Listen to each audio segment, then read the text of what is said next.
इसीलिए दोस्तों, इस दिन का महत्व बहुत ही ज्यादा बड़ा होता है और इस दिन एक छुटकी हल्दी वाला उपाय आप लोगों को जरूर करना चाहिए, जो कि पंडित जी ने अपनी अभी की ही कथा में यहां पर बताया हुआ है। तो दोस्तों, इस उपाय को आपको कैसे करना है, कब करना है, कहां पर करना है और उपाय को करते समय आपको किन किन बातों का ध्यान रखना है, यह सारी जानकारी हम आपको इस वीडियो में देंगे। तो चलिए दोस्तों, उपाय को शुरू करते हैं। देखिए, यह दिन इतना खास होता है, इतना महत्वपूर्ण होता है। देखा गया है कभी कभी बड़े बड़े पूजा पाठ अनुष्ठान से जो मनोकामना पूर्ण नहीं होती है, वह बुधवार जीतिया के दिन एक छोटे से उपाय करने से ही आपकी मनोकामना पूर्ण हो जाती है। और बहुत सारे लोगों ने इस उपाय को किया भी है और उनको इस उपाय को करने का फल भी जरूर मिला है। अगर आप लोग भी इस उपाय को 25 सितंबर 2024 के दिन यहां पर बुधवार जीतिया के दिन करना चाहते हैं, तो आप इस उपाय को पहले अच्छे से समझ लेना, सुन लेना। उसके बाद करना, आपको इस उपाय का फल जरूर मिलेगा। और इस उपाय को करने से आपके घर में चाहे किसी भी प्रकार की दुख और समस्या क्यों ना चल रही हो, आपको उसका कारण भी नहीं पता है कि भाई यह समस्या किस कारण से चल रही है। उसका कुछ भी कारण हो सकता है, जैसे पितृदोष हो सकता है या किसी भी तरह का मंगल दोष भी हो सकता है, और भी बहुत तरह के दोष होते हैं। कुछ भी हो सकता है, पर आपको इस उपाय को करने के लिए अपने दोष को पता लगाने की भी जरूरत नहीं है। 25 सितंबर 2024 के दिन, यहां पर बुधवार जीतिया के दिन, इस एक छुटकी हल्दी वाला उपाय को आप लोगों को कर लेना है दोस्तों। अब हम समझते हैं इस वाले उपाय को हमें करना किस समय है। तो सबसे पहली बात दोस्तों, हम समझते हैं कि यह हल्दी वाला उपाय करना किसको है। तो देखिए, यहां पर सीधी सी बात है कि यह हल्दी वाला उपाय जो है, यह किस लिए किया जा रहा है। यह मनोकामना को पूर्ण करने के लिए किया जा रहा है, या आपके जीवन में जो दुख और परेशानियां हैं उनको दूर करने के लिए किया जा रहा है, या आपका कोई बड़ा काम है जो कि नहीं हो पा रहा है, आप उसके लिए इस उपाय को कर सकते हो। तो सीधी सी बात यह है कि आप अपनी किसी भी प्रकार की मनोकामना के इस वाले उपाय को कर सकते हो। तो यह उपाय वह व्यक्ति कर सकता है जिस व्यक्ति को अपनी किसी भी प्रकार की मनोकामना भगवान शिव जी से पूर्ण करवानी हो। और अगर कोई भी माताएं बहनें जो है अपने घर की सुख और शांति के लिए, घर में धन समृद्धि को बढ़ाने के लिए यह वाला उपाय करना चाहती हैं, तो घर की जो बड़ी माताएं बहनें होंगी वह इस हल्दी वाला उपाय को विशेष रूप से करें, क्योंकि माताएं बहनें घर की लक्ष्मी होती है। और जब घर की लक्ष्मी कोई विशेष उपाय करती है तो उसका फल ही बहुत जल्दी मिल जाता है और बहुत बड़ा होकर मिलता है।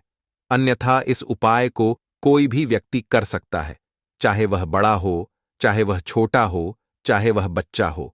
जिस व्यक्ति को यह हल्दी वाला उपाय समझ आ गया, वह व्यक्ति इस हल्दी वाला उपाय को बुधवार जीतिया के दिन जरूर करें, क्योंकि उसको इस उपाय को फल बहुत ही जल्दी मिल जाएगा। क्योंकि 25 सितंबर 24 के दिन यहां पर बुधवार देव शयनी जीतिया के दिन भगवान शिव और विष्णु भगवान जी बहुत आसानी से प्रसन्न हो जाते हैं। तो आइए अब हम समझते हैं कि इस हल्दी वाला उपाय को आपको करना कैसे है और इस उपाय को करने का जो समय है वह क्या है। तो देखिए, इस बुधवार के दिन किए जाने वाले यह एक छुटकी हल्दी वाला जो उपाय है, यह मुख्य रूप से सुबह के समय होगा। किस समय होगा? सुबह के समय होगा। आपको कोशिश यही करनी है कि सुबह के समय करें, हम इस हल्दी वाला उपाय को कर लें।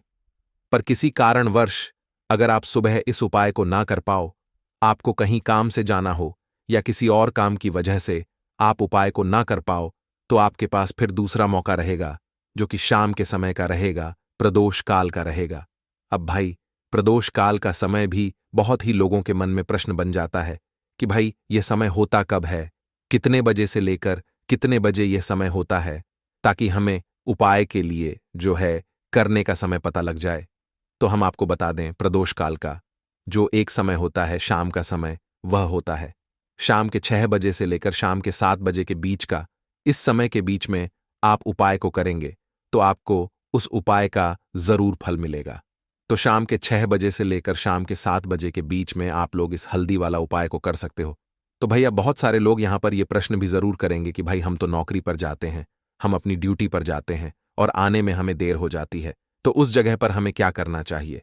तो देखिए, उन लोगों को भी टेंशन लेने की जरूरत नहीं है। अगर आप लोग इस उपाय को शाम के समय प्रदोष काल में कर रहे हैं और अगर आप आने में देरी भी हो जाती है, आपको आने में 7 बजे तक आप नहीं पहुंच पाते हो, तो भाई आप 7 बजे या रात 8 बजे तक भी अगर उपाय को करोगे तो भी चल जाएगा। और अगर इससे भी थोड़ा देर हो जाती है तो भी आप उपाय को कर सकते हो, क्योंकि 25 सितंबर 2024 बुधवार का दिन है। यह दिन बहुत ही कम आता है पूरे साल भर में, इसलिए जब आपको मौका मिल जाए तब आप इस उपाय को जरूर कर लेना। कोई भी उपाय हो, आप कभी भी कर सकते हो। बुधवार जीतिया के दिन बस कोशिश करना कि समय के थोड़ा मतलब अंतर्गत ही कर लो, पर किसी कारणवश अगर ना कर पाओ तो फिर आप थोड़ा देरी से भी कर सकते हो, आपको उपाय का फल जरूर मिलेगा। तो देखिए, जीतिया के दिन पर विशेषकर श्री हरि विष्णु और मां लक्ष्य लक्ष्मी का पूजन किया जाता है। अब साथ ही साथ बुधवार का दिन भी पड़ गया है, तो ऐसा समझ लीजिए आपके जीवन में धन भी आएगा, सुख भी आएगा, धन बढ़ेगा भी, और साथ ही साथ आपके जीवन के सारे संकटों को गणेश जी दूर कर देंगे। तो चलिए सबसे पहले बात कर लेते हैं सबसे पहले उपाय की, जो कि जीतिया वाले दिन आपको विशेषकर करना है। और इस उपाय को करने से आपकी कोई भी ऐसी इच्छा, कोई भी विश जो अभी तक अधूरी है, पूरी नहीं हो रही है, आपकी बड्डी से बड्डी विश और मनोकामना भी पूरी हो जाती है।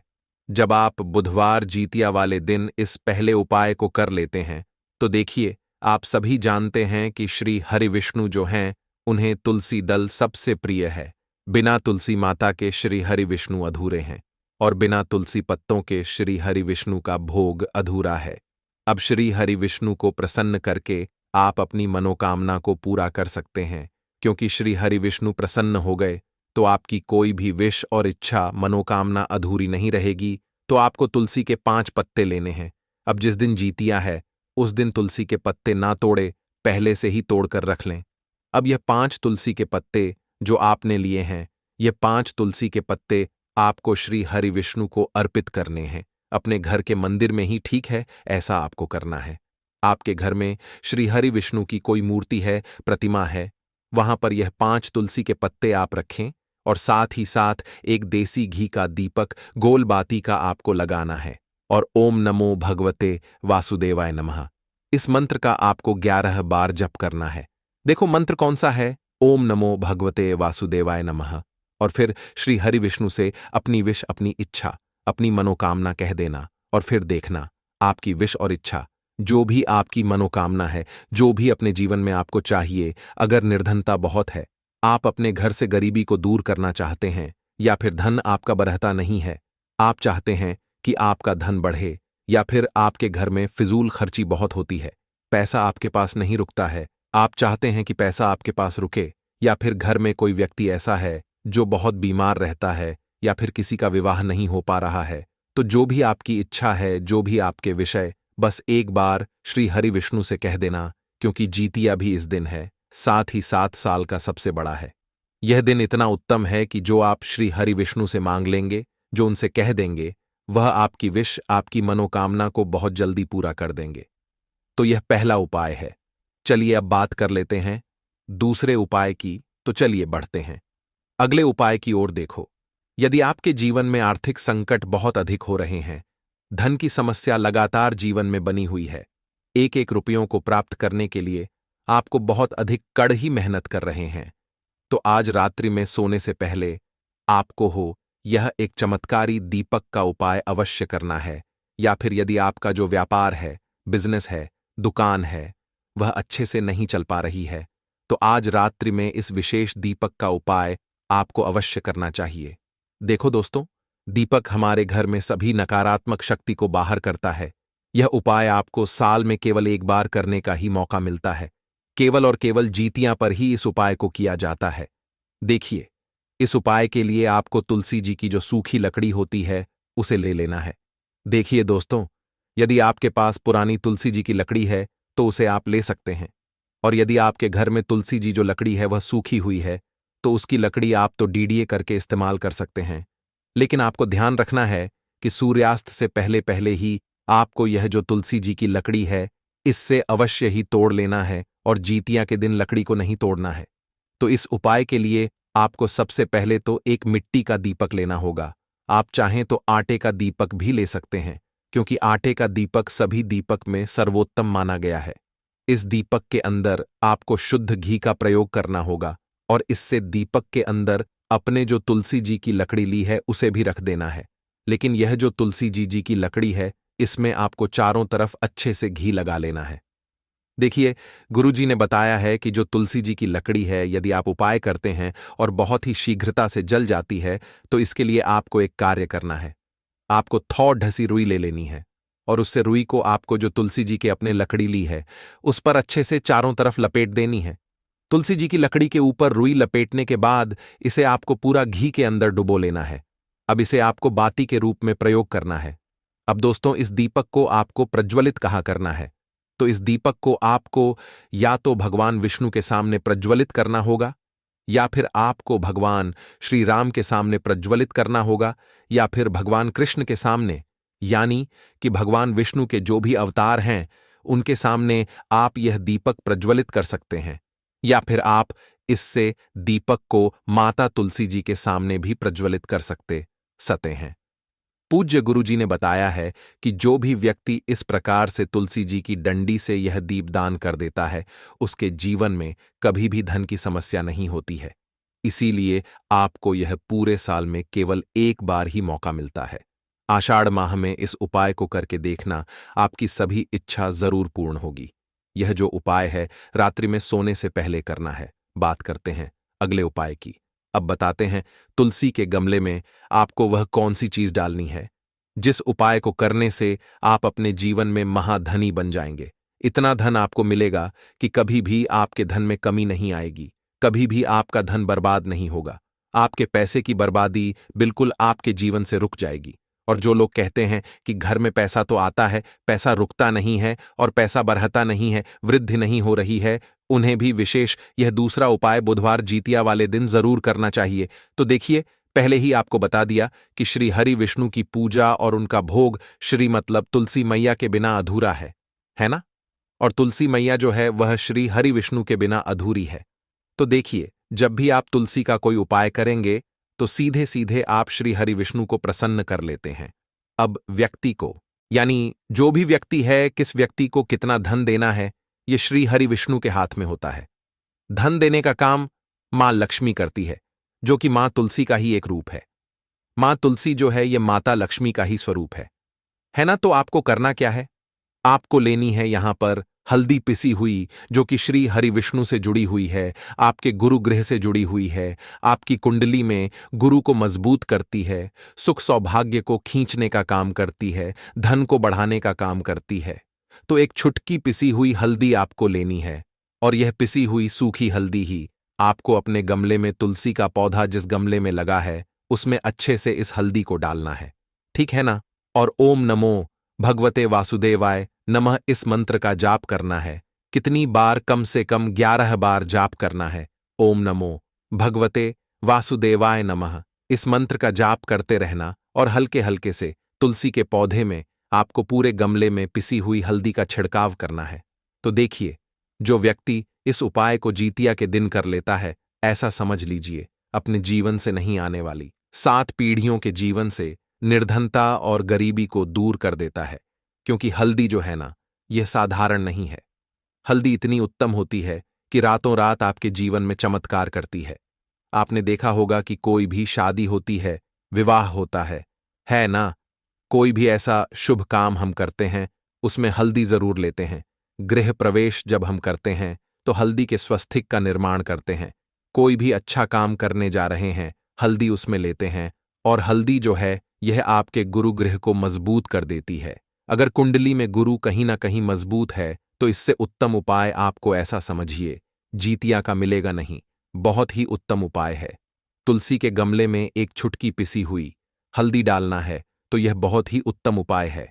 इस उपाय को आप जरूर करें जीतिया वाले दिन, और साल का सबसे बड़ा यह दिन है। तो इस उपाय को करने से श्री हरि विष्णु आपसे न केवल प्रसन्न होते हैं, आपसे इतना प्रसन्न हो जाते हैं कि जीवन में कभी आपके गरीबी और निर्धनता को नहीं आने देते हैं। तो चलिए अब बात कर लेते हैं अपने तीसरे उपाय की, जो कि मुख्य द्वार से जुड़ा हुआ है। और यह उपाय है स्थिर लक्ष्मी के वास के लिए ऐसा पैसा आपके घर में आएगा जो आपके घर में ही रुकेगा। ऐसा पैसा कभी आपके घर में नहीं आएगा जो आपके घर से जाएगा और विशेषकर फिजूल खर्ची में जाएगा। अब आधे से ज्यादा लोगों की यही समस्या होती है कि घर में पैसा तो आता है लेकिन बहुत जल्दी घर से चला जाता है या फिर फिजूल खर्ची में चला जाता है। तो धन की बर्बादी जिन लोगों के घर में हो रही है उन्हें विशेषकर यह तीसरा उपाय करना है, या जिन लोगों के पास बिल्कुल पैसा आना बंद हो गया है सर, पर लगातार कर्जा बरट्टों से क्या लेना है। हल्दी लेनी है, पीसी हुई, जो कि श्री हरि विष्णु से ही जुड़ी हुई है ना, पीसी हुई हल्दी लेनी है और थोड़ा सा पानी डालकर उसका गारा गारा आपको पेस्ट बना लेना है। अब इसी हल्दी से आपको अपने घर में स्वास्तिक बनाने हैं। कितने स्वास्तिक? एक स्वास्तिक आपको बनाना है अपनी तिजोरी पर जिसमें आप पैसा रखते हैं, चाहे तो आप संदूक में रखते हैं, अलमारी में रखते हैं, जिस चीज में भी पैसा रखते हैं, बस वहां पर हल्दी से एक स्वास्तिक बनाना है। दूसरा स्वास्तिक आपको कहां बनाना है? अपने घर के मंदिर में, है ना। और 2 स्वास्तिक आपको बनाने हैं अपने घर के मुख्य द्वार पर बाहर की तरफ। हल्दी से 4 स्वास्थ्य आपको बनाने हैं। 2 स्वास्तिक मुख्य द्वार पर बाहर की तरफ एक तिजोरी पर है ना, और एक अपने घर के मंदिर में। बस यह उपाय आपने अगर जीतिया वाले दिन कर लिया तो देखिए जो धन की तिजोरी है उसमें पैसा भरा रहेगा। कभी भी धन की तिजोरी धन से खाली नहीं हो, क्योंकि जहां पर हल्दी का स्वास्तिक होता है वहां कभी धन की कमी नहीं होती है। हमेशा वहां पर धन की देवी माता लक्ष्मी वास करती हैं, क्योंकि हल्दी किससे जुड़ी हुई है? श्री हरि विष्णु से। और माम लक्ष्मी कहां होती है? जहां श्री हरि विष्णु वास करते हैं। अब बात करें कि आपके घर का मंदिर जो है उसमें अगर आप एक स्वास्तिक बनाते हैं तो आपके घर से ऊर्जा जो है पूरे में ऊर्जा फैलती है ना। तो आपके घर में पॉजिटिव एनर्जी बढ़ती है, सकारात्मक ऊर्जा बढ़ाती है। जब आप अपने घर के मंदिर में हल्दी का स्वास्तिक बनाते हैं, आपके घर से बुरी शक्तियां, नेगेटिव एनर्जी जैसी चीजें बिल्कुल आपके घर में नहीं रुकती हैं। मुख्य द्वार तो इतना उत्तम होता है कि मुख्य द्वार से ही मां लक्ष्मी की नजर सबसे पहले आपके मुख्य द्वार पर ही पड़ती है। और मुख्य द्वार पर अगर आपने हल्दी के स्वास्तिक बना दिए तो मां लक्ष्मी देखते ही प्रसन्न हो जाती है, क्योंकि यह श्री हरि विष्णु से जुड़ी हुई है ना। और हल्दी के स्वास्तिक जहां पर जो व्यक्ति अपने घर के मुख्य द्वार पर बनाते हैं, ऐसा समझ लीजिए मां लक्ष्मी उनके घर में वास करती ही करती है और कभी भी ऐसे घर को फिर छोड़कर नहीं जाती है। स्थिर लक्ष्मी का वास आपके घर में होगा। यह हल्दी के स्वास्तिक वाला उपाय जीतिया के दिन बहुत ही उत्तम है। साथ ही साथ कोशिश करें कि इस दिन गाय माता को हरी घास अवश्य खिलाए और एक का घड़ा भरा हुआ किसी जरूरतमंद को दान जरूर करें। और जो व्यक्ति पक्षियों के लिए पानी की व्यवस्था करता है ना, या फिर घड़े को दान कर देता है, उसके घर कभी भी धन की कमी नहीं होती है। माता लक्ष्मी उनके भंडार भर देती है। तो आपके आसपास पाया जाता है उसमें औषधीय गुणों का भंडार होता है। हम बस इन गुणों से अनजान होते हैं और नहीं जानते कि इनका सही उपयोग कैसे किया जाए। इसी अज्ञानता के कारण हम इन पौधों के फायदे नहीं उठा पाते। मैं आपको इस पौधे के बारे में विस्तार से बताने जा रहा हूं ताकि आप इसे पहचान सकें और इसके औषधीय गुणों का सही तरीके से उपयोग कर सकें। इसे कैसे सेवन करना है, किस तरह से औषधि बनानी है, इन सब की जानकारी देकर मैं आपको इस पौधे का अधिकतम लाभ उठाने में मदद करूंगा। उम्मीद है कि इस जानकारी के बाद आप इन पौधों को नजरअंदाज नहीं करेंगे और इनसे भरपूर फायदा उठाएंगे। दोस्तों, इस वनस्पति के अद्भुत औषधीय गुणों के बारे में जानना बहुत जरूरी है। अक्सर ऐसा होता है कि आप कहीं दूर दराज के इलाकों में होते हैं जहां इमरजेंसी में डॉक्टर या दवाइयां उपलब्ध नहीं हो पाती।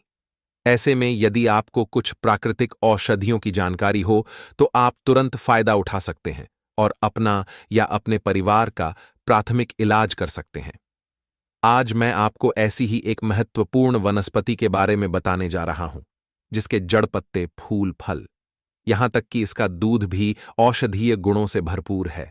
इस पौधे के हर एक अंग के इस्तेमाल से अद्भुत लाभ मिल सकते हैं। इसका दूध इतना फायदेमंद है कि आप सोच भी नहीं सकते। इसके जड़, पत्ते और अन्य हिस्सों का सही उपयोग करना बहुत महत्वपूर्ण है और इसके सेवन के लिए कुछ विशेष सावधानियों का पालन करना भी जरूरी है। मैं आपको इस वीडियो के माध्यम से बताऊंगा कि इस औषधि का सेवन कैसे करना है और किन बातों का ध्यान रखना चाहिए। हालांकि इस पौधे का इस्तेमाल करते समय विशेष सतर्कता बरतनी पड़ती है, और यदि आप इसे सही तरीके से उपयोग नहीं करते तो आपको लाभ नहीं मिल पाएगा। इसलिए वीडियो को पूरा और क्रम से देखें ताकि आप कोई महत्वपूर्ण जानकारी ना छोड़ें। यदि आप इसे बीच बीच में स्किप करते हैं या फॉरवर्ड करके देखते हैं तो आप कई महत्वपूर्ण बिंदु मिस कर सकते हैं और हो सकता है कि आपको इसका सही फायदा ना मिले। अगर आप इसके सेवन के बाद लाभ नहीं महसूस करते तो इसका एक कारण यह हो सकता है कि आपने इसके उपयोग के निर्देश ठीक से नहीं समझे। इसलिए ध्यानपूर्वक और पूरे अनुक्रम में जानकारी प्राप्त करें। आज मैं आपको एक ऐसी औषधि के बारे में बताने जा रहा हूं जो आपकी कई स्वास्थ्य समस्याओं को हल कर सकती है। यह औषधि इतनी प्रभावशाली है कि इसका नियमित और सही इस्तेमाल आपको लाखों रुपए की महंगी दवाइयों और इलाज से बचा सकता है। वर्तमान समय में युवाओं के बीच एक सामान्य समस्या देखने को मिल रही है जो शारीरिक कमजोरी से जुड़ी है। पहले यह समस्या वृद्ध लोगों में ही देखने को मिलती थी, लेकिन अब युवा भी इस समस्या का शिकार हो रहे हैं। शारीरिक कमजोरी और ऊर्जा की कमी जैसी समस्याएं आम हो गई हैं, और इसके बारे में खुलकर बात करना भी आसान नहीं होता। इस समस्या से पीड़ित हजारों लाखों युवा हैं जो इस बारे में किसी से बात नहीं कर पाते और चुपचाप इसे झेलते हैं। आपने टीवी पर रात के समय ऐसी औषधियों के विज्ञापन देखे होंगे जिनका उद्देश्य इसी प्रकार की समस्याओं का समाधान करना होता है। लेकिन दोस्तों, आपको इन महंगे उपचारों की आवश्यकता नहीं पड़ेगी, क्योंकि मैं आपको एक ऐसी प्राकृतिक औषधि के बारे में बताने जा रहा हूं जो पूरी तरह से सुरक्षित और प्रभावी है। इस औषधि का सही मात्रा में और सावधानी के साथ सेवन करने से आप अपनी आंतरिक कमजोरी को दूर कर सकते हैं और खुद को स्वस्थ और ऊर्जावान महसूस कर सकते हैं। लेकिन जैसा कि मैंने पहले कहा, इसे लेने की मात्रा और समय का ध्यान रखना बहुत जरूरी है। यदि आप इसका उपयोग सही तरीके से नहीं करेंगे तो इसका पूरा लाभ नहीं उठा पाएंगे। इसलिए इस जानकारी को ध्यानपूर्वक सुनें और समझें ताकि आप इसका अधिकतम लाभ उठा सकें। यह औषधि न केवल आपको शारीरिक रूप से मजबूत बनाएगी बल्कि आपके आत्मविश्वास को भी बढ़ाएगी। अक्सर लोग अपनी शारीरिक कमजोरी की वजह से मानसिक रूप से भी कमजोर महसूस करते हैं, लेकिन यह औषधि आपकी उस कमजोरी को दूर करके आपको बेहतर जीवन जीने में मदद करेगी। दोस्तों, यह जानकारी आपके लिए अत्यंत लाभकारी हो सकती है, इसलिए इसे ध्यान से देखें और समझें। तो इस तरह के औषधियों के बारे में वहां पर पहले क्या होता था कि दीवार पे और ऐसे होल्डिंग लगाई जाती थी। दीवार पे बड़े बड़े अरों में लिखा जाता है कि नामर्द वाले संपर्क करें फला फला। लेकिन अब क्या है कि यह सारी चीजें कम हो रही हैं। सोशल मीडिया पर ऐसे डॉक्टर आते हैं, रात में टीवी पर बताते रहते हैं, तो यह समस्या देखने को मिलती है। बहुत सारे लोग इसके खुल के बात नहीं करते हैं। तो आज की वीडियो में मैं आपको बताऊंगा, देख लीजिए, पहचान लीजिए दोस्तों, यह पौधा वही है। जी हां दोस्तों, मैं इसका सबसे पहले नाम बता देता हूं। इसका नाम है दोस्तों मदार का पौधा, जिसे कई लोग आग के नाम से भी जानते हैं। शायद आपके क्षेत्र में इसे किसी अन्य नाम से पुकारा जाता हो। कृपया कमेंट करके बताएं कि आपके क्षेत्र में इसे क्या कहते हैं। जब आप इस पौधे के पत्तों को तोड़ते हैं तो इससे सफेद रंग का दूध निकलता है। इस दूध के कई फायदे हैं, विशेष रूप से उन लोगों के लिए जिनकी नसें कमजोर हो गई हैं या जिनके शरीर के अंगों में ढीलापन है। मैं आपको इस दूध का ऐसा उपयोग बताने जा रहा हूं जिससे आपके अंगों में मजबूती आएगी। इसलिए ध्यान से सुनिए और कॉपी पेन लेकर इसे लिख लीजिए। पहले आपको इस पौधे के दूध को निकालना है। लगभग 15 से 20 ग्राम तक सुबह सुबह यह दूध ज्यादा मात्रा में निकलता है, इसलिए उसी समय इसे इकट्ठा कर लें। फिर आपको लगभग 10 ग्राम धतूरे के बीजों की आवश्यकता होगी। धतूरे के बीजों के फायदे और उपयोग पर हमने पहले भी कई वीडियो बनाए हैं जिन्हें आप देख सकते हैं। अब आपको 100 ग्राम सरसों का तेल लेना है और इसे धीमी आंच पर गर्म करना है। जब तेल गर्म हो जाए तो उसमें 10 ग्राम धतूरे के बीज डालकर पकाएं। जब बीज काले पड़ जाएं तो इस तेल को छानकर अलग कर लें और इसे ठंडा होने दें। इसके बाद दोबारा उसी तेल को धीमी आंच पर रखें और उसमें 15 से 20 मिलीलीटर मदार का दूध डालें। ध्यान रहे, इसे धीमी आंच पर पकाना है। जब दूध पूरी तरह से पक जाए और काले रंग में बदल जाए तो इसे उतार लें और किसी साफ सीसी में स्टोर कर लें। अब इसका उपयोग कैसे करना है, इसे ध्यान से सुनिए। रात में सोने से पहले अपने प्राइवेट अंगों के ऊपरी हिस्से को छोड़कर निचले हिस्से में इस तेल की 2-3 बूंदें डालकर हल्के हाथों से मालिश करें। मालिश कम से कम 10 मिनट तक करें। इस प्रक्रिया को नियमित रूप से करने से आपके नसों में मजबूती आएगी और धीरे धीरे लूजनेस की समस्या समाप्त हो जाएगी। यह नुस्खा बहुत प्रभावी और आजमाया हुआ है। हालांकि अगर आपको एलर्जी हो जाती है, जैसे दाने निकलना या जलन होना, तो इस प्रयोग को तुरंत बंद कर दें। जिन्हें एलर्जी की समस्या नहीं होती, वे इसे लगातार 15 से 20 दिन तक इस्तेमाल कर सकते हैं। आपकी समस्या ठीक होते ही इस नुस्खे को 20 से 21 दिन तक जारी रखें और फिर इसे बंद कर दें। यह निश्चित रूप से आपकी समस्या का समाधान करेगा।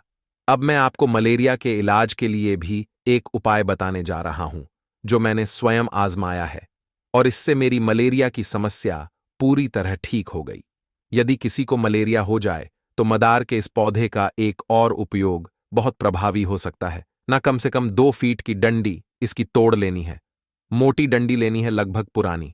मोटी डंडी लेनी है, 1 अंगूठे के मोटी इतनी, और उसको तोड़ करके फिर आपको दूध में डाल करके आपको खुआ जैसे जला आते हैं। आपको क्या करना है, आधा किलो दूध लेना है। आधा किलो दूध ले, उसको फिर आग पर चढ़ा करके धीमी आंच पर, और उसको खुआ बनाए। और इसी दूध की इसी जो लकड़ी ली है ना, इससे उसको चलाते रहे, इसकी डंडी से चलाते रहे जब तक खुआ जम के तैयार ना हो जाए, तब तक इसकी घुमाते रहना है।